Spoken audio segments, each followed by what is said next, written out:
Lord. இயேசு கிறிஸ்துவின் இனிதான நாமத்தினாலே நம்முடைய நிகழ்ச்சிக்கு நேராக உங்களை யாவரை அன்போடு வாழ்த்தி வரவேற்கிறேன். இந்த நாட்களிலும் கூட நம்ம வேதாகமத்தை வாசிப்பது எப்படி என்கிறதான காரியத்தை குறித்து நம்ம பார்த்து கொண்டிருக்கிறோம். கடந்த வீடியோ வரைக்கும் யோதா எழுதினதான நிருபத்தை குறித்து நம்ம பார்த்தோம். தொடர்ச்சியாக இன்றைக்கு புதிய ஏற்பாட்டின் கடைசி புஸ்தகமான ஒரே ஒரு தீர்க்க தரிசன புஸ்தகமான வெளிப்படுத்தின விசேஷத்தை குறித்து நம்ம பார்க்க போகிறோம். புதிய ஏற்பாட்டை நம்ம எடுத்துக்கிட்டோம்னா அதுல நம்ம கடிதங்களை பார்த்தோம், வரலாறு புஸ்தகத்தை பார்த்தோம், அதை தொடர்ந்து சுவிசேஷ புஸ்தகங்களை பார்த்தோம். கடைசியாக ஒரே ஒரு தீர்க்க தரிசன புஸ்தகமாக இந்த வெளிப்படுத்தின விசேஷம் கொடுக்கப்பட்டு இருக்கிறது. இந்த தீர்க்க தரிசன புஸ்தகத்தை குறித்து தான் இன்றைக்கு நம்ம பார்க்க போகிறோம். இந்த புஸ்தகத்தை நம்ம எடுத்துக்கிட்டோம்னா ஆதி நூற்றாண்டுல நம்ம எல்லாருக்கும் தெரிந்தது போல ஏசப்பா மரித்து உயிர் தெழுந்து கிட்டத்தட்ட 60 ஆண்டுகள் கிட்ட ஆகுது. அப்போஸ்தலனாகிய யோவான் எபேசு பட்டணத்துல தன்னுடைய முதிர் வயதில அவர் ஊழியத்தை செய்து கொண்டிருக்கிறாரு. அந்த காலகட்டத்துல நமக்கு எல்லாருக்குமே தெரிந்தது போல நீரோ மன்னனுடைய ஆட்சியில அநேக கிறிஸ்தவர்களுக்கு விரோதமாக அநேக போராட்டங்களும் பிரச்சனைகளும் எழும்பினது. அதன் மூலியமாய் அநேகர் மரித்தும் போனாங்க. அந்த போராட்டத்தின் மத்தியிலையும் அநேகர் கர்த்தருக்குள்ள விசுவாசமா இருந்தாங்க. நாளுக்கு நாள் சபையில ஜனங்கள் சேர்த்து கொள்ளதான் பட்டாங்க.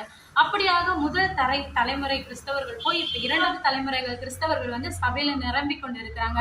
அந்த டைம்லையும் கூட நீரோ மன்னனுக்கு அப்புறமா டொமினியஸ் என்கிறதான அடுத்த மன்னன் தன்னுடைய ஆட்சிக்கு வருகிறாரு. அந்த மன்னனும் நீரோ மன்னனை போல கிறிஸ்தவர்களையும் கிறிஸ்தவத்தையும் எதிர்க்கிறவராகவே இருந்தாரு. அந்த மன்னனும் கிறிஸ்தவத்துக்கு விரோதமாய் அநேக பிரச்சனைகளை அநேக போராட்டங்களையும் செய்து கொண்டுதான் இருந்தாரு. கிறிஸ்தவர்களுக்கு விரோதமாய் என்னென்ன செய்ய முடியுமோ அந்த அளவுக்கு அவர்களை உபத்திரவப்படுத்திதான் இருந்தாரு. அந்த நாட்கள்ல ஜனங்கள் மிகவும் நொறுக்கப்பட்டு மிகவும் வேதனையில ரொம்ப கஷ்டமான சூழ்நிலையில கடந்து போய் கொண்டிருந்தாங்க.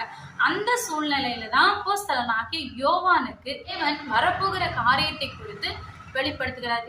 இதை எங்க வெளிப்படுத்துகிறாரு அப்படின்னு பார்த்தோம்னா அப்போஸ்தலனாகிய யோவான் அந்த நாட்கள்ல நம்ம எல்லாருக்கும் தெரிந்தது போல அப்போஸ்தலர்கள் எல்லாருமே ரத்த சாட்சியாய் மரித்து விட முதிர் வயதிலையும் ஜீவனோடு இருக்கிறது அப்போஸ்தலனாகிய யோவான் மாத்திரம்தான்.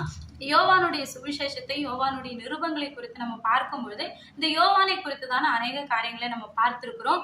பார்க்காதவங்க இருப்பீங்க அப்படின்னா நான் உங்களுக்கு டிஸ்கிரிப்ஷன்ல லிங்க் கொடுக்குறேன். நீங்க அதை பார்த்து விட்டு இந்த புஸ்தகத்தை பார்ப்பீங்க அப்படின்னா நிச்சயமா உங்களுக்கு பிரயோஜனம் உள்ளதா இருக்கும்னு நான் விசுவாசிக்கிறேன். இந்த யோவானை குறித்து பார்க்கும்போது முதிர் வயது உள்ளவரா இருக்கிறாரு.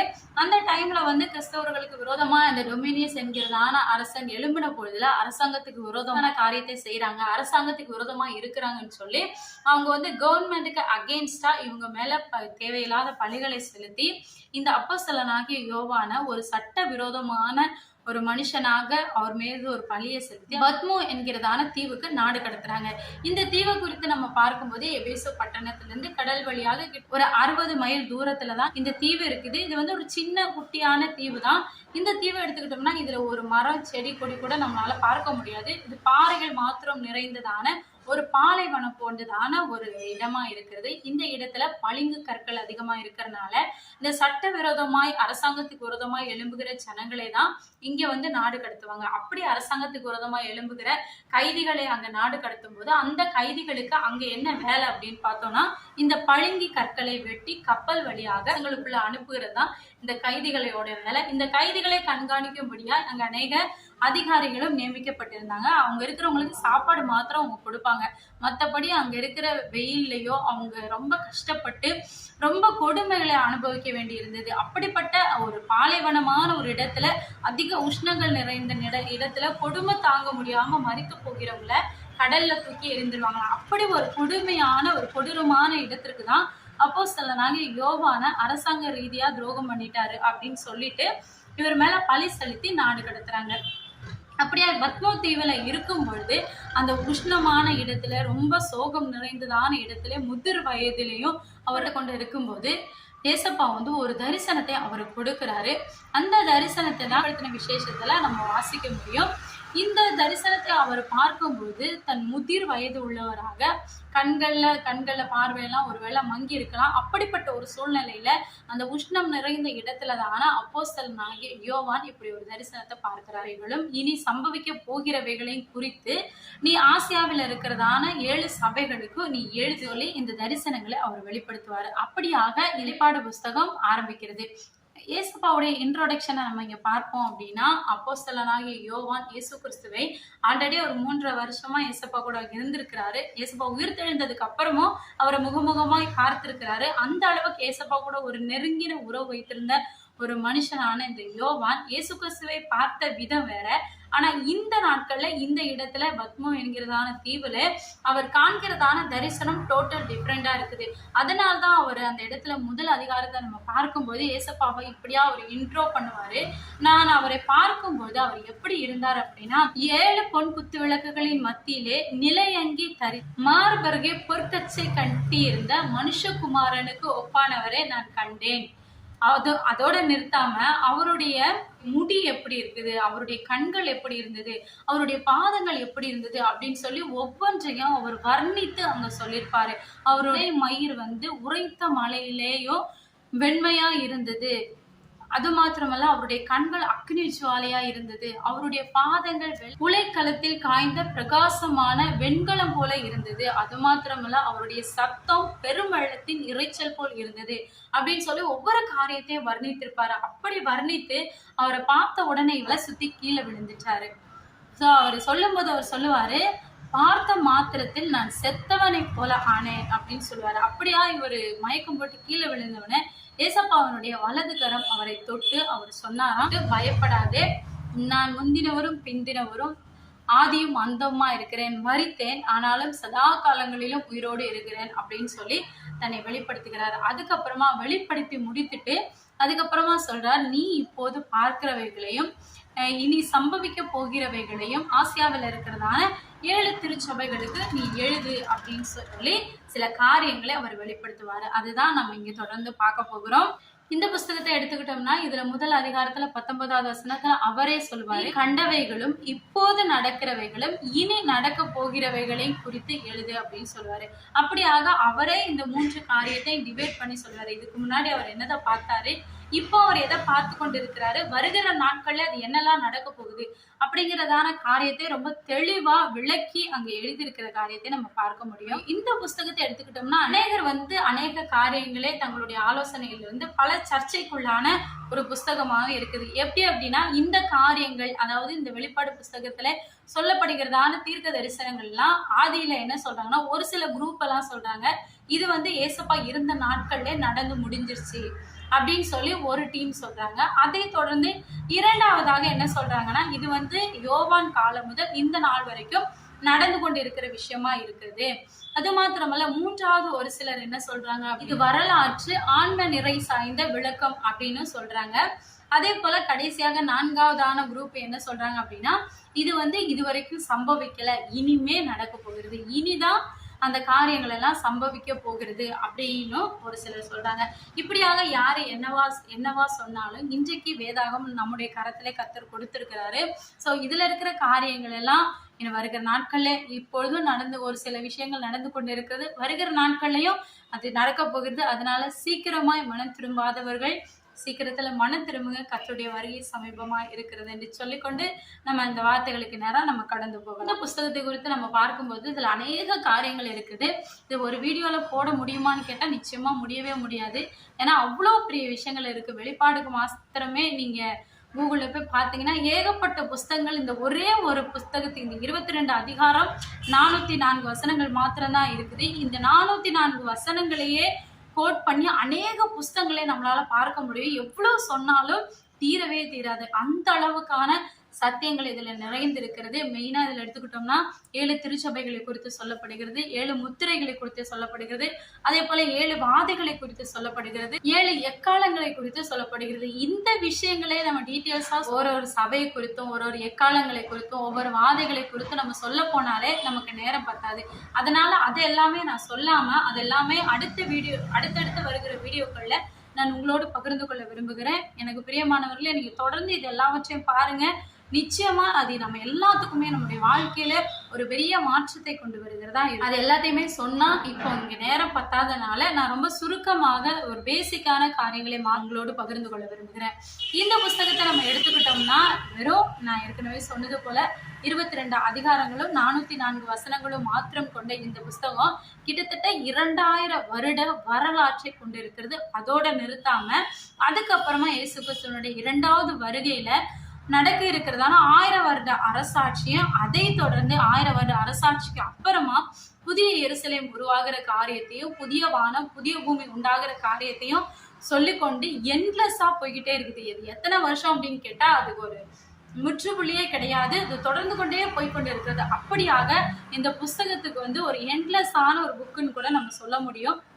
அப்படியாக இது வரலாற்று புஸ்தகமாகவும் எடுத்துக்கொள்ளலாம், தீர்க்க தரிசனமாகவும் எடுத்துக்கொள்ளலாம், கர்த்தர் வெளிப்படுத்தின காரியங்களாகவும் எடுத்துக்கொள்ளலாம். தொடர்ந்து இதில் இருக்கிறதான ஒவ்வொரு அதிகாரங்களையும் என்ன சொல்லப்படுகிறது என்பதை நம்ம பார்ப்போம். ஏற்கனவே பார்த்தது போல முதலாவது அதிகாரத்தை எடுத்துக்கிட்டோம் அப்படின்னா இயேசு கிறிஸ்துவினுடைய இன்ட்ரோடக்ஷனாக நம்ம பார்க்க முடியும். அவர் எதற்காக இந்த வார்த்தைகளை யோவானுக்கு வெளிப்படுத்துகிறாரு, யோவான் எந்த இடத்துல இருக்கும்போது இந்த வார்த்தைகளை வெளிப்படுத்துறாரு, என்ன நோக்கத்திற்காக இதை வெளிப்படுத்துகிறாரு, யோவான் எதற்காக இதை எழுதுகிறாரு என்கிறதான காரியத்தை நம்ம முதலாவது அதிகாரத்துல பார்க்கலாம்.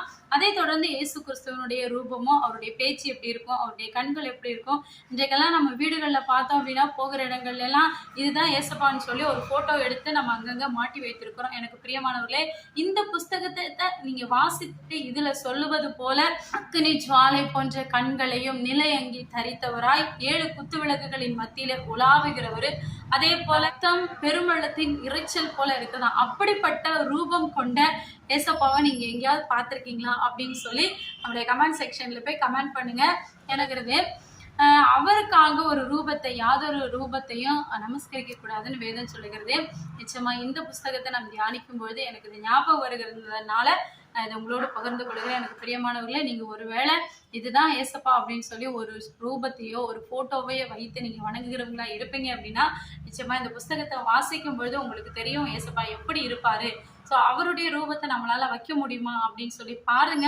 நீங்க கர்த்தருடைய கிருபையில நீங்க ஒரு வேளை அப்படிப்பட்டவங்களா இருப்பீங்க அப்படின்னா அது எல்லாத்தையும் மாற்றி விட்டு ஆவியில இருக்கிற தேவனை ஆவியோடும் உண்மையோடும் இந்த நாட்களை நம்ம ஆராதிப்போம். கர்த்தர் நம்மளோடு இடைபடுவாராக. ஸோ நம்ம பார்த்தது போல முதலாவது அதிகாரத்துல இயேசு கிறிஸ்துவனுடைய ரூபத்தையும் அவர் ஆவிக்குள்ள ஆகிற காரியத்தையும் நம்ம பார்க்கிறோம். அதை தொடர்ந்து 2வது 3வது அதிகாரத்துல அந்த 7 சபைகளுக்கான வார்த்தைகளை நம்ம பார்க்கிறோம். 7 சபைகளுக்கு கொடுக்க வேண்டிய ஆலோசனைகளையும் அங்கு கடிந்து கொள்ளுகிறதையும் அவர்கள் கொடுக்க வேண்டிய வாக்குத்தத்தங்களையும் அங்க நம்ம பார்க்க முடியும். 4 முதல் 7 வரைக்கும் உள்ள அதிகாரங்கள்ல 7 வகையான முத்திரைகளை குறித்து நம்ம பார்க்க முடியும். முதலாவது முத்திரை உடைக்கும் போது என்ன, 2வது முத்திரை உடைக்கும் போது என்ன நடக்குது அப்படிங்கிறதான டீட்டெயில்ஸை நம்ம அந்த அதிகாரங்கள்ல நம்ம பார்க்க முடியும். இப்போ அதை சொன்னோம்னா நமக்கு நேரம் பத்தாது. வருகிற வீடியோக்கள்ல இந்த 7 சபை, 7 முத்திரைகள், 7 எக்காலங்கள், 7 வாதைகள், இப்படிப்பட்டதான காரியங்களை குறித்துதான வீடியோ நம்மளுடைய சேனல்ல வரும். எனக்கு பிரியமானவர்களே, நீங்க அதெல்லாம் பாருங்க, உங்களுக்கு பிரயோஜனம் உள்ளதா இருக்கும்னு நான் விசுவாசிக்கிறேன். தொடர்ந்து இந்த 4 முதல் 7 வரைக்கும் இருக்கிறதான அதிகாரத்துல இந்த 7 முத்திரைகளை குறித்து நம்ம வாசிக்க முடியும். அதே தொடர்ந்து 8 முதல் 11 வரைக்கும் இருக்கிறதான அதிகாரங்கள்ல 7 எக்காலங்களை குறித்து நம்ம வாசிக்க முடியும். என்னென்ன எக்காலம் ஊதும் போது என்னென்ன சம்பவிக்கிறது அப்படிங்கிறதான காரியத்தை இந்த அதிகாரத்துல நம்மளால பார்க்க முடியும். அதை தொடர்ந்து 12 முதல் 14 வரைக்கும் உள்ள அதிகாரங்கள்ல ஆன்மீகமான யுத்தத்தை குறித்து நமக்கு பார்க்க முடியும். கர்த்தருக்குள்ள இருக்கிற பிள்ளைகளுக்கும் பிசாசுக்கும் இடையில நடக்கிறதான மாபெரும் யுத்தத்தை நம்ம அங்க பார்க்க முடியும். அதை தொடர்ந்து அதிகாரம் 15, 16 நீங்க எடுத்துக்கிட்டீங்க அப்படின்னா 7 வாதைகளை குறித்து நம்ம அங்க பார்க்க முடியும். அதை வாசிக்கும் போது என்னென்ன வாதைகள் எதனால வருது, அந்த வாதைகள் வரும்போது என்னென்ன காரியங்கள் சம்பவிக்கிறது என்கிறதான விஷயங்களை நம்ம அங்க பார்க்க முடியும். 17, 18 அதிகாரங்களை எடுத்துக்கிட்டோம் அப்படின்னா மிருகத்தை குறித்தும் அந்த மிருகத்தின் மீது ஏறி வருகிறதான வேசியை குறித்தும் அவர்களுக்கு நடக்க இருக்கிறதான நியாய தீர்ப்பை குறித்து நம்ம அங்க பார்க்க முடியும். இது ரொம்ப ரொம்ப டீப்பான அதிகாரங்கள். இது வந்து சும்மா வாசித்த உடனே நமக்கு புரியாது. எனக்கு பிரியமானவர்களே, 1க்கு 2 முறை வாசிங்க. இதுல அநேக சத்தியங்களை நமக்கு பார்க்க முடியும். இங்கேதான் 666 அப்படிங்கிறதான நம்பர் எதற்காக கொடுத்தது, இந்த நம்பருக்கும் இந்த பிசாசுக்கும் என்ன சம்பந்தம் அப்படிங்கிற காரியத்தை நம்ம பார்க்க முடியும். அது மாத்திரமல்ல, இந்த வேசின்றது யாரு, இவங்களை நம்ம எப்படி கண்டுபிடிக்க முடியும் அப்படிங்கிறதான காரியத்தை இந்த 2 அதிகாரத்துல நம்ம பார்க்க முடியும். அதனால இந்த அதிகாரங்கள் எல்லாம் நீங்க வாசிக்கும் பொழுது மற்ற புஸ்தகத்தை வாசிக்கிறது போல கதை புஸ்தகமா வாசிக்காம இதை வந்து ரொம்ப டீப்பா அதை ஒரு கான்சென்ட்ரேட் பண்ணி கிருபையோட வாசித்தா மாத்திரம்தான் இதை புரிந்து கொள்ள முடியும். அதனால ஜெபத்தோட வாசிங்க, கர்த்தர் உங்களோடு இடைப்படுவார் நான் விசுவாசிக்கிறேன். அதை தொடர்ந்து 19வது அதிகாரத்தை நம்ம எடுத்துக்கிட்டோம்னா நம்ம எல்லாருமே வாஞ்சியோடு காத்திருக்கிறதான இயேசு கிறிஸ்துவனுடைய 2வது வருகை. அவர் 2வது வருகையில அவர் எப்படி வருவாரு, அவர் எவ்வளவு பிரம்மாண்டமா இருக்கும், அவருடைய 2வது வருகை எப்படி இருக்கும் அப்படிங்கிறதான காரியத்தை இந்த 19வது அதிகாரத்துல நம்மளால வாசிக்க முடியும். அதை தொடர்ந்து 20வது அதிகாரத்தை எடுத்துக்கிட்டோம்னா இந்த 1000 வருட அரசாட்சியை நம்ம அங்க பார்க்க முடியும். அது மாத்திரமல்ல, அந்த டைம்ல பரலோகத்துல 1/2 மணி நேரம் அமைதல் உண்டாயிருக்குமா. இந்த 1/2 மணி நேரம் பரலோகத்துல அமைதல் அப்படின்னு ஏன் அப்படின்னு பார்த்தோம்னா பரலோகத்துல இருக்கிறதான இயேசு கிறிஸ்துவும் அவரோடு கூட கொடா கோடி தூதர்களும் இந்த பூலோகத்திற்கு அவங்க கடந்து வருவாங்க. அதுதான் இந்த 1/2 மணி நேரம் கேப்பு. ஸோ அந்த டைம்ல அவங்க பூலோகத்துக்கு வரும்போது பரலோகத்துல என்ன நடக்கும், அதே நேரம் பூமியில என்ன நடக்கும் அப்படிங்கிறதான காரியத்தை இந்த 20வது அதிகாரத்துல நம்மளால பார்க்க முடியும். அதே தொடர்ந்து 21, 22 எடுத்துக்கிட்டோம் அப்படின்னா கர்த்தருடைய 2வது வருகைக்கு அப்புறமா நமக்காக உருவாக்கப்பட்டதான உலகத்துல ஆயத்தமாக்கப்பட்டிருக்கிறதான அந்த பரிசுத்த நகரத்தை அவர் ரொம்ப அந்த பரிசுத்த நகரத்தை அவர் ரொம்ப விவரிச்சு அந்த ஸ்தலம் எப்படி இருக்கும் அப்படிங்கிற காரியத்தை அவங்க எழுதியிருப்பாரு. ஆமா, எனக்கு பிரியமானவர்களே, நம்ம அந்த உலகத்துல அழிந்து போகிறதான பொருட்கள் மீதும் அழிந்து போகிறதான காரியத்திற்கும் ரொம்ப முக்கியத்துவம் கொடுத்து நம்ம அதுதான் தேவை அப்படின்னு சொல்லி பல நேரத்துல ஏசப்பாவை நம்ம தள்ளி விட்டு போகிறோம். எனக்கு பிரியமானவர்களே, இந்த 21, 22 அதிகாரங்களை நீங்க வாசிக்கும் பொழுது பரலோகத்துல நமக்கான ஒரு வீடு கர்த்தர் சொல்லுவார் இல்லையா? யோவான் 14வது அதிகாரத்துல சொல்லுவாரு, நான் போய் உங்களுக்காக ஒரு இடத்தை ஆயத்தப்படுத்திட்டு வந்து நான் உங்களை கூட்டிட்டு போவேன் அப்படின்னு சொல்லுவார் இல்லையா? அங்க சொன்ன வாக்குத்தத்தம் இந்த இடத்துல நிறைவேறுகிறது. அவர் பரலோகத்துல நமக்காக ஒரு இடத்தை ஆயத்தப்படுத்தி வைத்து விட்டு அவர் நம்மளை கொண்டு போவாரு. ஸோ அந்த இடம் எப்படி இருக்கும் அப்படிங்கிறதான காரியத்தை நம்ம இந்த பகுதிகளில் பார்க்க முடியும். அப்படியாக இந்த காரியங்களை சொல்லிவிட்டு 1000 வருட அரசாட்சிக்கு அப்புறமா நித்தியமான வாழ்வு, புதிய வானம் புதிய உருவாகிற காரியத்தை நம்ம இங்க வாசிக்க முடியும். அது எல்லாவற்றையும் சொல்லிவிட்டு இந்த வேதாகமத்துல இந்த புஸ்தகம் இதோட நிறைவடையுது. நம்ம எனக்கு பிரியமானவர்களே, கிறிஸ்தவர்கள் என்றாலே கர்த்தருடைய 2ஆம் வருகைக்காக காத்திருக்கிறவங்க தான். நமக்கு எல்லாருக்குமே தெரியும், இந்த பூமியிலே நமக்கான ஒரு நிலையான ஒரு இடம் இல்லை. பரலோகத்துல நமக்காக நிலையான ஒரு இடம் ஆயத்தப்படுத்தப்பட்டிருக்கிறது. அந்த இடத்திற்கு நம்ம எப்போ போவோம் அப்படிங்கிறதான் நீங்களும் நானும் எல்லாருமே கிறிஸ்தவரை ஏற்றுக்கொண்ட எல்லாருமே அந்த ஒரு வாழ்க்கைக்காக தான் காத்து கொண்டு இருக்கிறோம். எனக்கு பிரியமானவர்களே, கர்த்தருடைய வருகை அது சீக்கிரமா இருக்கிறது. புஸ்தகம் எழுதுகிறதுக்கான ஒரு முக்கியமான நோக்கம் என்ன அப்படின்னு பார்த்தோம்னா, கிறிஸ்தவர்களை உற்சாகப்படுத்தும்படியாகத்தான். அந்த நாட்கள்ல ரொம்ப கொடுமையின் காலமா இருந்தனால கொடுமை அனுபவித்து கொண்டிருக்கிறதான ஜனங்களுக்கு இந்த 7 சபைகளை குறித்து நம்ம வாசிக்கும் பொழுது இந்த 7 சபைகள்ல அவர் ஒவ்வொரு காரியங்களை அவர் எழுதும் போதும் அந்த சபைகள் இருக்கிற ஜனங்களை உற்சாகப்படுத்தி அவர் எழுதுவாரு. அதே போலதான் கொடுமையில் இருக்கிறதான இந்த நாள்லையும் கூட கிறிஸ்தவ ஏற்றுக்கொண்டதான நமக்கும் அநேக பிரச்சனைகள் போராட்டங்கள் இருக்கிறது. அப்படிப்பட்ட பிரச்சனைகள் போராட்டங்கள்லையும் நம்ம ஒரு நாள் விழுந்து போகாதபடி முடிவு பரியந்தமும் சமூகத்துல நம்ம நிலைத்திருப்போம் அப்படின்னா அந்த ஜீவ கிரீடத்தை நமக்கு கொடுப்பாரு. அவர் சொன்னது போலவே அவர் ஆயத்தப்படுத்தி வைத்திருக்கிறதான புதிய வானத்தையும் புதிய பூமியை நம்ம பார்க்க போகிறோம். அவருடைய 1000 வருட அரசாட்சியிலே நாமும் அநேகரை அரசால போகிறோம். அதனால நீங்க விசுவாசத்தோடு இருங்க, எக்காரணத்தை கொண்டு சோர்ந்து போகாதீங்க. கர்த்தருடைய வார்த்தை அது சத்தியமா இருக்கிறது. அவர் கொடுத்த எல்லா வார்த்தைகளையும் நீங்க விசுவாசத்தோடு நம்புங்க, அது அப்படியே நம்முடைய வாழ்க்கையில நிறைவேறும். கூட நம்ம இந்த வேதாகமத்துல புதிய ஏற்பாட்டில் இருக்கிறதான ஏகதேசம் எல்லா புஸ்தகத்தையும் நம்ம முடித்து விட்டோம். தொடர்ந்து நம்முடைய சேனல்ல பாருங்க. வருகிற நாட்களே பழைய ஏற்பாடை குறித்ததான காரியங்களை நான் உங்களோடு பகிர்ந்து கொள்ள விரும்புகிறேன். அது மாத்திரமல்ல, இந்த வெளிப்படுத்தின விசேஷத்தை குறித்ததான அநேக ஷார்ட் வீடியோஸை நான் உங்களோடு ஷேர் பண்ண விரும்புகிறேன். நான் ஏற்கனவே சொன்னது போல இந்த 7 சபைகளை குறித்தும் 7 முத்திரைகளை குறித்தும் 7 எக்காலங்களை குறித்தும் 7 வாதைகளை குறித்ததுமான வீடியோக்களை நான் ஷார்ட் வீடியோவா நான் அப்லோட் பண்ண விரும்புகிறேன். பிரியமானவர்களே, நீங்க அதையும் பாருங்க. இந்த வேதாகமத்தை நீங்க வாசிக்கும் பொழுது ஜெபத்தோட நீங்க வாசிங்க. இந்த வார்த்தையில ஒரு வள்ளியோ புள்ளியோ கூட்டவோ குறைப்பதற்கோ நமக்கு அதிகாரம் இல்லை. அதனால நீங்க இந்த வேதத்தை வாசிக்கும் போது ரொம்ப ஞானமா வாசிங்க, கர்த்தருடைய கிருபையில வாசிங்க. நிச்சயமா இது நம்மை பரலோக ராஜ்யத்திற்கு பங்குள்ளவர்கள அந்த ஜீவ புஸ்தகத்துல நம்முடைய பெயர் எழுதப்பட்டிருக்க வேண்டும். அது மாத்திரம்தான் நம்முடைய வாஞ்சியாய் விருப்பமா இருக்கிறது. ஒரு முத்திரை உடைக்கும் பொழுதும் ஜீவ புஸ்தகத்துல பெயர் எழுதப்பட்டிருக்கிறவர்களுக்கு வெண்வஸ்திரம் கொடுக்கப்படும் அப்படின்னு சொல்லி நம்ம வாசிக்க முடியும். எனக்கு பிரியமானவர்களே, அந்த ஜீவ புஸ்தகத்துல உங்களுடைய பேர் என்னுடைய பேர் எழுதப்பட்டிருக்கும். நம்ம விசுவாசிப்போம். நிச்சயமாய் கர்த்தருடைய வருகையில அந்த 2வது பிரம்மாண்டமான வருகையில நாமும் அவரோடு கூட எடுத்துக்கொள்ளப்படுவோம். தொடர்ந்து நம்ம ஜெபிப்போம். ஏசப்பா, நன்றியோட துதிக்கிறோம், ஸ்தோத்திரிக்கிறோம். ஏசப்பா, இந்த நாட்கள்லையும் கூட ஆண்டவரே, உங்கள் புதிய ஏற்பாட்டில் இருக்கிறதான இந்த 27 புஸ்தகங்களை தியானிக்கும்படியா இந்த தேவன் பாராட்டின கிருபைகளுக்கு ஸ்தோத்திரம். ஆண்டவரே, தொடர்ந்து இதை பார்க்கிற ஒவ்வொரு பிள்ளைகளையும் ஆசீர்வதிங்க. வேதத்தை வாசிக்கும் பொழுது ஆண்டவரே, என்ன நோக்கத்திற்காக நீ இந்த வேதாகமத்தை உமது பிள்ளைகள் கரத்திலே கொடுத்திருக்கிறோ அதை சரியாய் புரிந்து கொண்டு ஆண்டவரே ஒவ்வொருவரும் இந்த தாவே சத்தியத்தின்படி வளர உதவி செய்யுங்க. சத்தியத்தை அறிவீர்கள், சத்தியம் உங்களை விடுதலையாக்கும் என்று சொன்னீர். ஆண்டவரே, இந்த சத்தியம் அநேகரை விடுதலை ஆகட்டும். ஆண்டவரே, ஜீவ புஸ்தகத்திலே பேர் எழுதப்பட்டவர்களாய் உம்முடைய வருகையிலே பரலோக ராஜ்யத்திற்கு பங்குள்ளவர்களாய் நாங்களும் கடந்து வர நீர் எங்களுக்கு உதவி செய்யுங்க. கேட்கிற ஒவ்வொரு பிள்ளைகளையும் நான் ஆசீர்வதிக்கிறேன். கர்த்தருடைய கிருபையும் உங்க மகிமையும் இந்த பிள்ளைகளோடு கூட இருக்கட்டும். கர்த்தர் பொறுப்பெடுங்க. தொடர்ந்து வேதத்தை வாசிக்கவும் ஜெபத்திலே தரித்திருக்கவும் கர்த்தர் உதவி செய்யுங்க. உடைய வருகையை காத்திருக்கிறோம். கர்த்தர் எங்களோடு கூட இருப்பிடாம். இயேசு கிறிஸ்துவின் நாமத்திலே எல்லாவற்றையும் ஒப்பு கொடுத்து ஜெபிக்கிறோம். ஜெபங்களை ஜீவனுள்ள நல்ல பிதாவே, ஆமென்.